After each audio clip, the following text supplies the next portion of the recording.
Nosso desafio em 26 é reeleger o presidente Lula.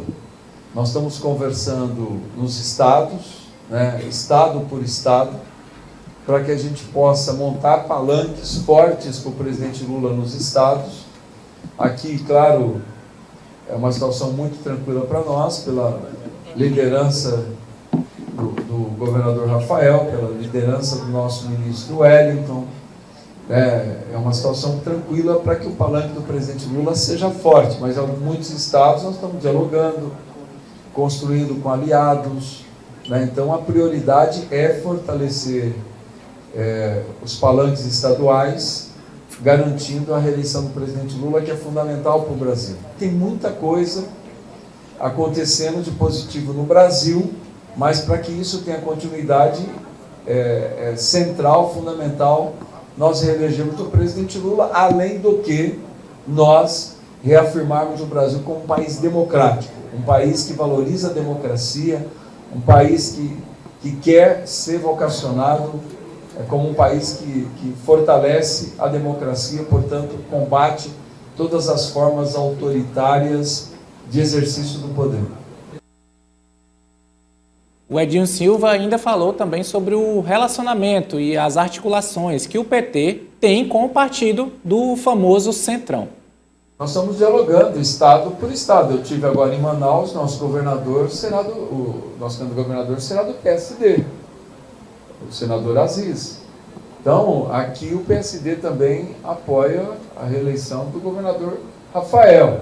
Então, nós vamos dialogar no Pará, aliança, para te dar um outro exemplo de partidos que você mencionou, nossa aliança é com o MDB.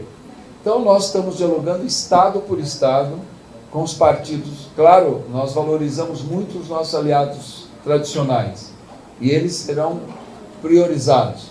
Mas, claro, para que a gente monte palanques fortes para o presidente Lula nos estados, nós vamos dialogar com todos os partidos que queiram dialogar conosco. E onde não for partido que queira dialogar e for lideranças, nós também vamos dialogar com as lideranças. Porque o fundamental, o mais importante nesse momento é reeleger o presidente Lula.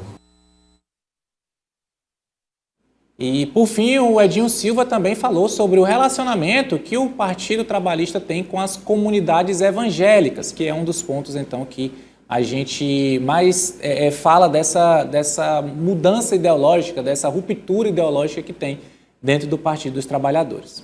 Estamos dialogando, nós reconhecemos que nós tivemos dificuldade de diálogo com as comunidades evangélicas no último período, que eu acho que foi um erro nós darmos esse distanciamento como um fato.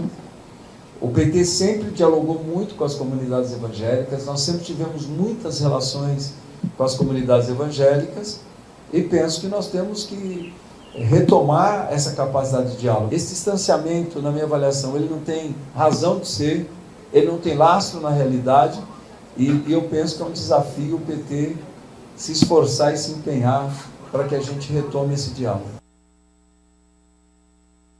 João, a gente tem algumas das questões aí mais ideológicas do Partido dos Trabalhadores, questões que inclusive fizeram com que o partido ascendesse novamente ao poder, mas que também tem diversas dificuldades para conseguir viabilizar o seu governo.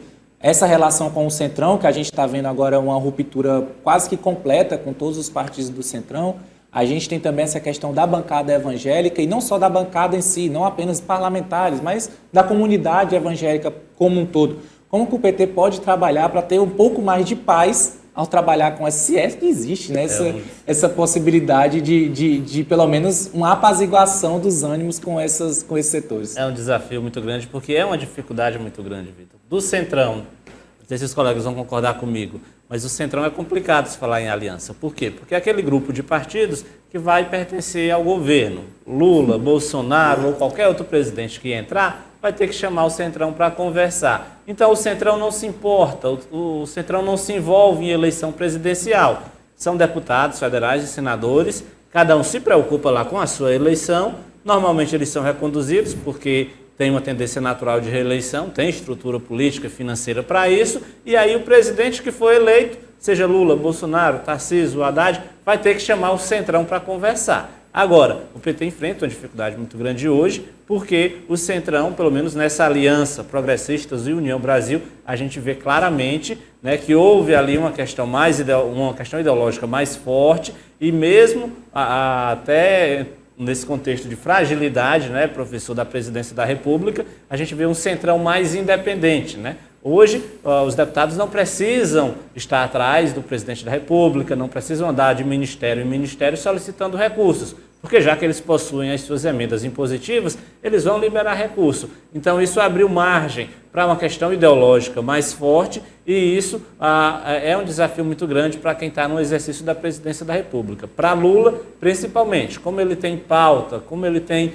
uma ideologia mais vinculada ao campo da esquerda, naturalmente, isso cria uma dificuldade para ele dialogar com o Centrão. Mas ele precisa manter esse diálogo, porque senão não vai conseguir governar. Já em relação à questão da comunidade evangélica, é bom lembrar que é um segmento muito importante no Brasil, né? É um segmento que tem crescido e aí é onde mora uma questão muito, não vou chamar perigosa, mas que demanda uma grande atenção. É um voto, né, que parece que ele é meio coeso. Enquanto a gente vê, por exemplo, a própria Igreja Católica tem um número de fiéis bem maior, mas você não vê uma participação política, né, principalmente dos seus líderes, com um envolvimento tão coeso como é a questão evangélica, né? E hoje, claramente, pelo próprio viés conservador, longe do Partido dos Trabalhadores. Você vê líderes religiosos que a gente já citou aqui o caso do Malafaia, você ouve, você fica em dúvida se é um líder religioso, é um líder político,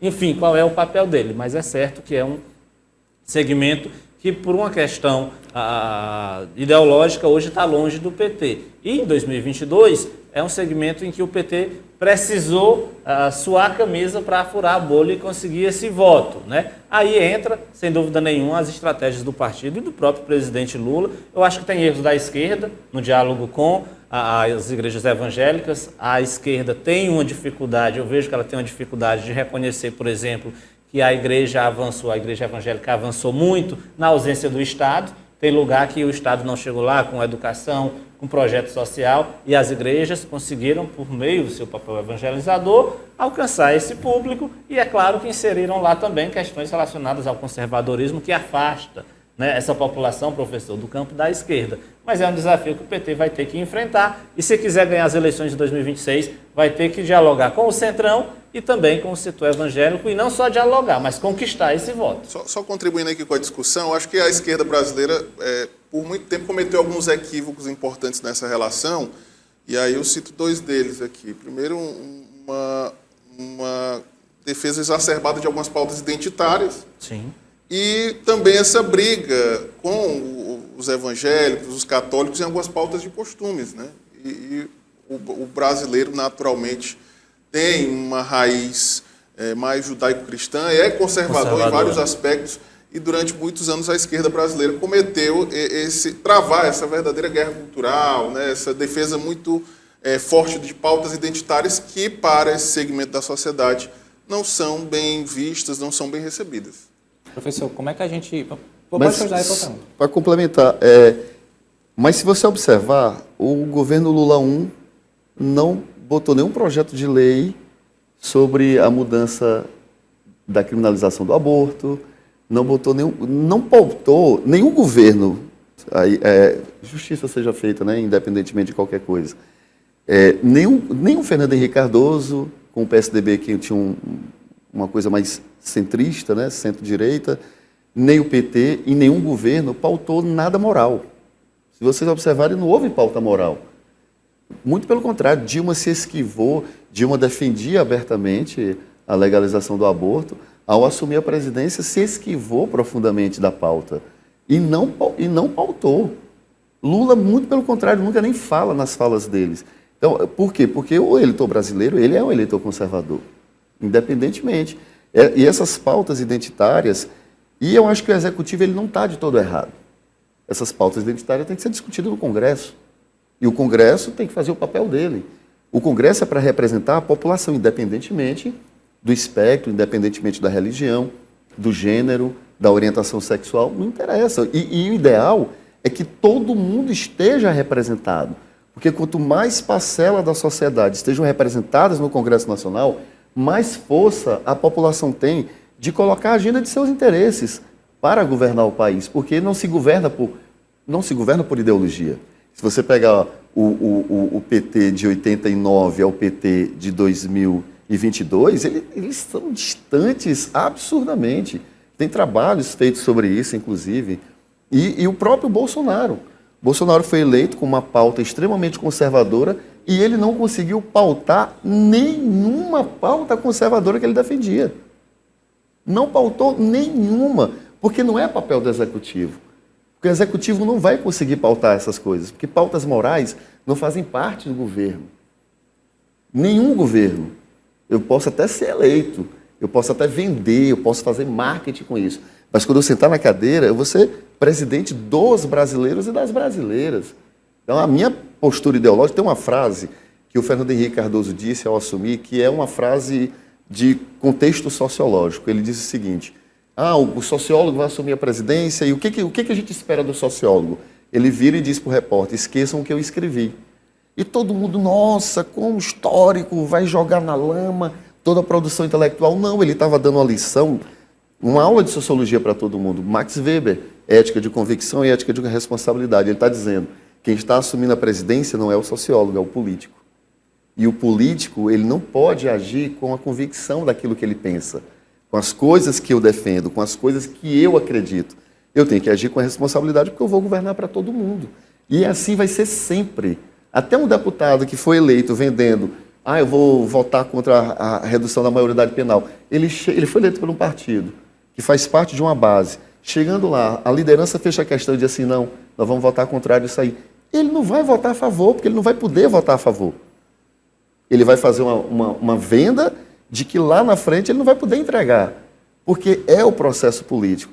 Existem dois universos políticos: o político eleitoral, a política eleitoreira e eleitoral, e existe a política real, pragmática, que está lá no Congresso, que é distante do povo às vezes, que age a revelia do povo, que é o que está acontecendo agora, que não pensa que em 2026 vai ter campanha eleitoral e por aí vai. Então é um processo, é uma coisa bem mais complexa do que a gente imagina. Só para acrescentar rapidamente, que está finalizando o tempo, o mais interessante também que eu venho observando, professor, ultimamente, é que há certas pessoas, há certos políticos em si, que nunca foram de direita nem de extrema-direita, mas por conta, então, do segmento em si possuir um grande apreço popular, o voto de opinião, acabaram criando ali como se fosse uma franquia, né? Alguns a gente até observa que, de certa forma, assim, já tinham essa raiz mais bolsonarista, mais de extrema-direita, enfim, mais ideológica, conservadora, mas só que por conta, então, desde 2022 para cá, observarem que tem sim esse apreço popular e o voto de opinião pública, acabaram adotando essa franquia que deverá ser também